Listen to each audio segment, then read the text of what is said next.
ए बहुना मिथिले रहुना कि ए बहुना मिथिले रहुना कि जवने सुख बात ससुरारी में कि जवने सुख बात ससुरारी कि तोने सुखवा बहुना ए बहुना मिथिले रहुना ए बहुना मिथिले रहुना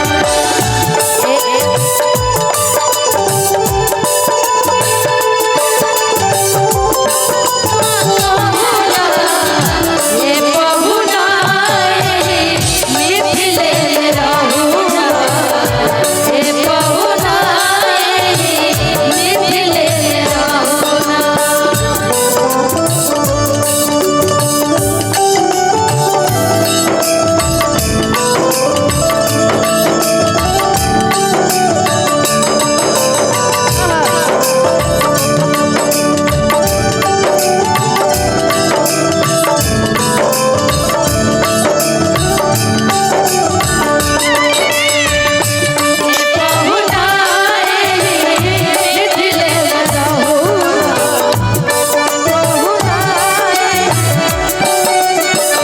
रोज सवेरे उपटन मल के इतर से नहवाई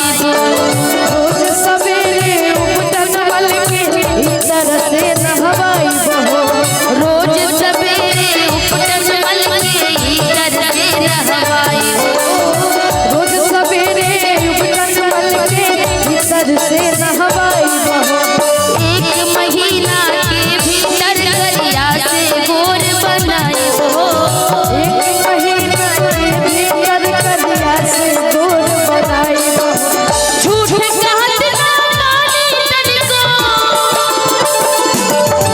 झूठ कहत ना मानी तनिको मौका एगो देहुना ए बहुना मिथिले रहुना ए बहुना मिथिले रहुना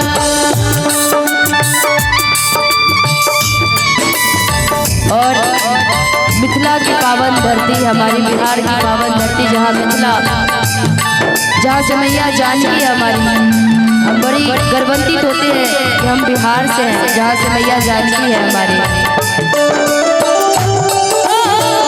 मिथिले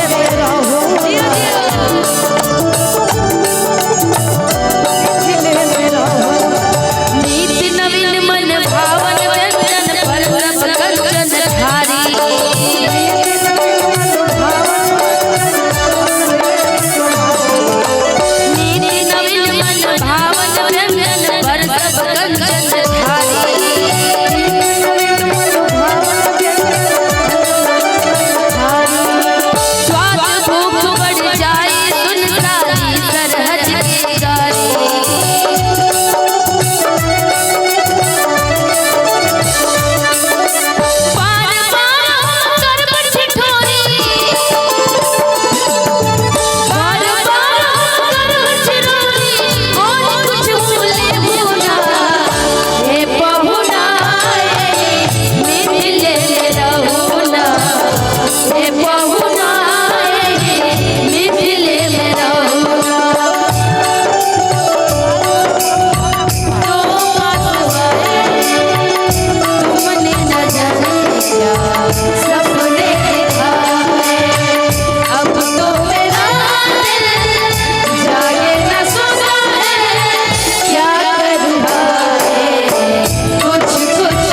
बिहार की पावन धरती हमारी मिथिला, जहाँ से माँ जानकी थी। आ जाइए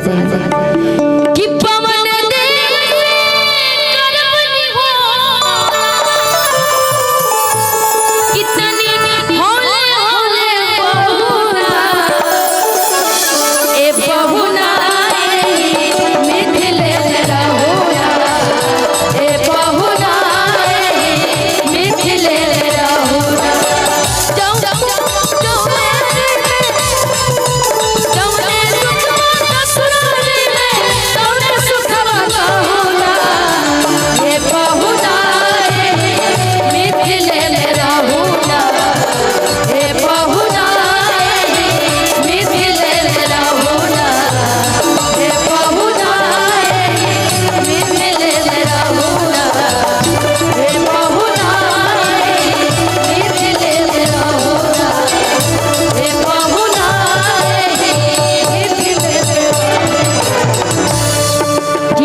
के मांगले घरवा में आसन जी बैठ के मांगले घरवा में आसन जी बिहने के मांगे अपन बेटिए बाबा बिहने के मांगे तोहरो बेटिए बाबा बिहने के मांगे तोहरो बेटिए अपना खोनिया बहराए हरि हो बाबा अपना खोनिया बहराए हरि हो बाबा अपना खोनिया बहराए हरि हो बाबा अवतारे दुलारा माताए बाबा अवतारे दुलारा माताए बाबा अवतारे दुलारा माताए बाबा अवतारे दुलारा माताए बाबा अवतारे दुलारा माताए बाबा अवतारे दुलारा माताए बाबा अवतारे दुलारा किया अपना खोरिया बहराइया अपना पापा किया अवतारे दुलारा माधव बाबा बहुत बहुत शुक्रिया अच्छा अच्छा अच्छा अच्छा